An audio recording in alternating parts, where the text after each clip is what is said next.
સુરતમાં મહિલા સહિત 4 ડ્રગ્સ પેડલરની પોલીસે કરી ધરપકડ। 5 લાખથી વધુની કિંમતના એમડી ડ્રગ્સ સાથે પોલીસે અકીલા મલિક, જીતેન્દ્ર ઉર્ફે જીતુ પ્રતાપ રાવલ, ગુલામ રસૂલ મોહમ્મદ આયુબ શેખ અને ઉમર યુસુફ શેખ નામના ડ્રગ્સ પેડલરની ધરપકડ કરી।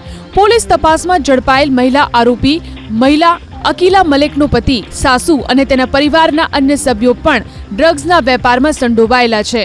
અકીલા મલિકે 2023માં બ્યુટી પાર્લરનો વ્યવસાય છોડી ડ્રગ્સના ધંધામાં ઝંપલાવ્યું।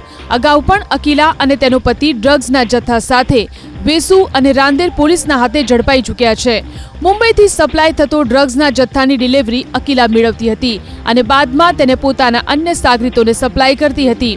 જ્યારે જમીન દલાલ જીતેન્દ્ર ઉર્ફે જીતુ રાવલ વિરુદ્ધ પણ આર્મ્સ એક્ટ, મારામારી સહિતના ગંભીર ગુના પોલીસ ચોપડે નોંધાઈ ચૂક્યા છે।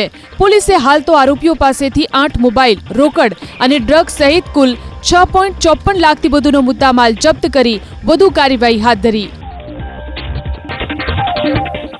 દાહોદના નકલી બિનખેતી કૌભાંડમાં મુખ્ય આરોપી કુતબુદ્દીન રાવતે દાહોદની ટ્રાયલ કોર્ટ સમક્ષ સરેન્ડર કર્યું। કોર્ટે તેના 6 દિવસના રિમાન્ડ મંજૂર કર્યા। કૌભાંડના મુખ્ય આરોપી કુતબુદ્દીન રાવત સામે 31 મે 2024 ફરિયાદ નોંધાઈ હતી। ત્યારથી તે દુબઈ ભાગી ગયો હતો। સેશન્સ કોર્ટ અને હાઈકોર્ટમાં તેણે જામીન અરજી કરી હતી।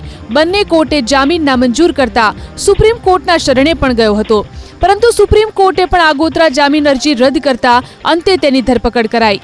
દાહોદ શહેર સહિત 24 ગામમાં નકલી બિનખેતી હુકમના આધારે જમીન બિનખેતી કરાવવાનો તેના પર આરોપ છે।